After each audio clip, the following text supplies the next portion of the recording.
Hey ghouls and gals, welcome back to my channel. My name is Taylor and today's video is going to be my January 2023 TBR. Definitely a sort of new year, new me situation. I don't tend to do a lot of TBRs because I am a mood reader. However, there are a lot of books that I want to get to, really want to get to in a certain time this year. Lots of sequels are coming out, lots of book plans with other people that I have. So I do want to try and make a little bit more of a structured TBR. I do read about 10 to 12 books in a month, so I didn't pick that many, just some priority books that I want to get to in January. I had an absolutely wonderful reading year in 2022.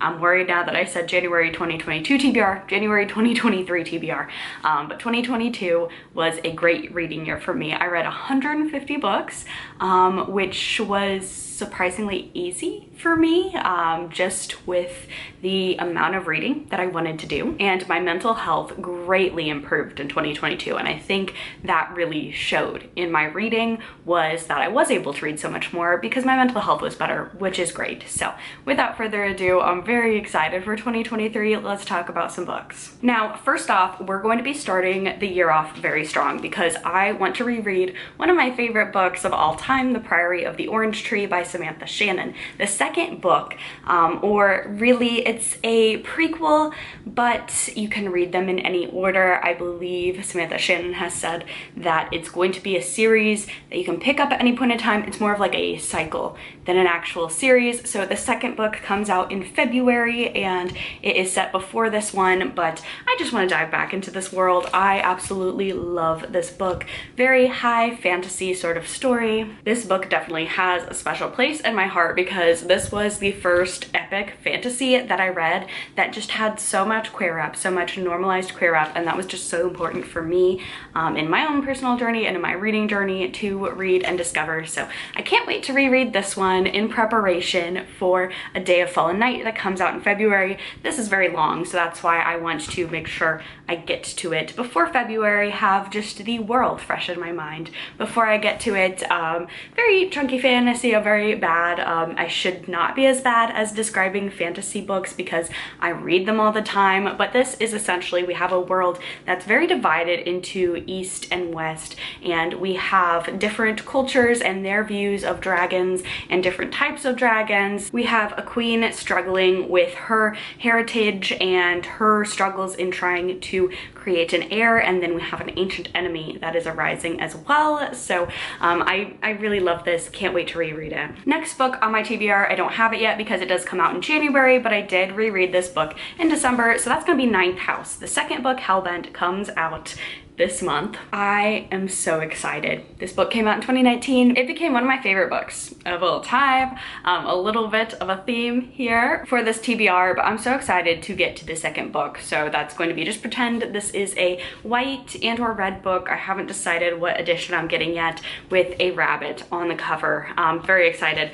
This is a magical dark academia. We follow a girl named Alex Stern, a young woman rather, and she goes to Yale with the promise of she will help out these secret societies that actually can do real magic, and her house, Lethe, the ninth house, is the one responsible for making sure nothing goes wrong, and she has a special ability to be able to see ghosts without any help, so that's why she's kind of tied in, brought into this very prestigious university and circle of secret societies that are usually very hard and very elite to get into. So I reread this in December, absolutely loved it. I forgot how much I loved this book. So if you like magical dark academia books, highly recommend you checking this out if you haven't already. Hellbent comes out, I believe, in like the middle of the month. So very excited to get to that. Next up is another series, actually another second book in a series. Ever since me and my partner found out that Mike Flanagan has the rights to the Dark Tower series, we're reading the series. So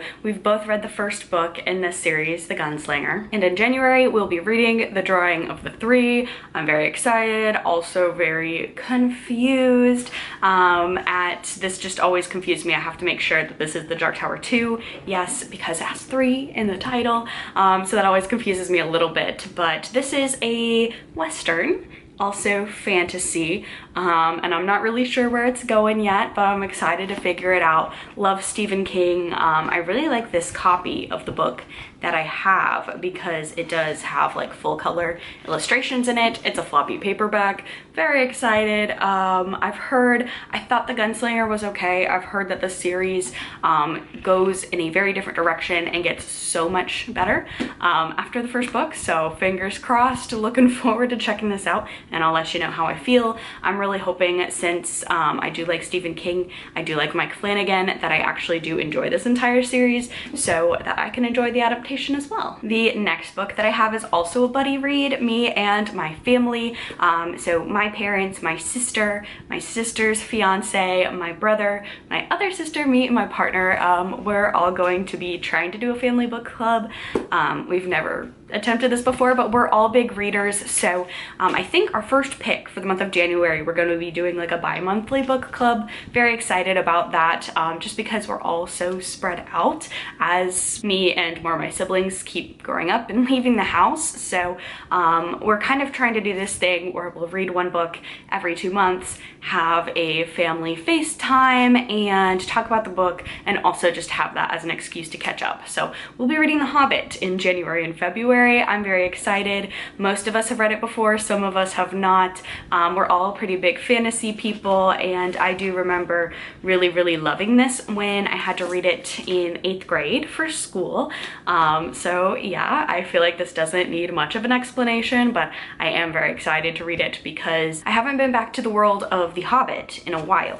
I love the Lord of the Rings movies, watch them all the time. I am not the biggest fan of the Hobbit movies, so I am excited to reread this, and I did find this lovely version that I think is pretty cool secondhand. So yeah, excited to read this. In other book club plans, my library is hosting an event, a virtual event with S.A. Chakraborty this month, at the end of this month, and my library's book club is reading the last book in this series, The City of Brass.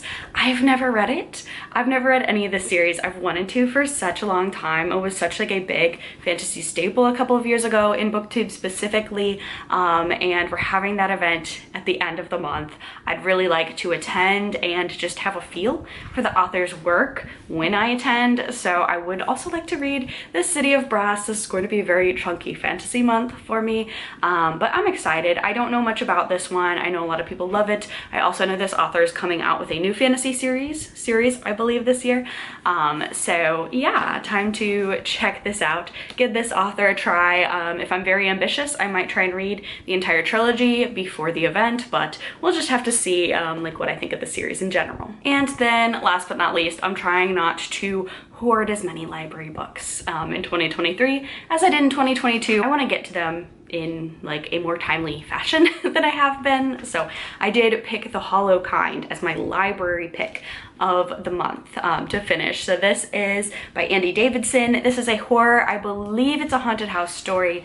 Yes, Nellie Gardner learned she's inherited an estate from her long lost grandfather. So she throws everything she can think of in her pickup and flees to Georgia with her 11-year-old son Max in tow. So I think this is Southern Gothic haunted house sort of story. My favorite. I absolutely love that in a horror novel. So yes, I also like the cover on this one. So picked a horror to kind of offset the very fantasy heavy month that I've planned for January, but that is some of my reading plans. Let me know what your reading plans in January are. I'm like very optimistic for the start of the year. Can't wait, very excited about it. So definitely leave a comment down below, subscribe to my channel for more content from me. Stay safe, stay spooky, and I'll see y'all in the next one. Bye!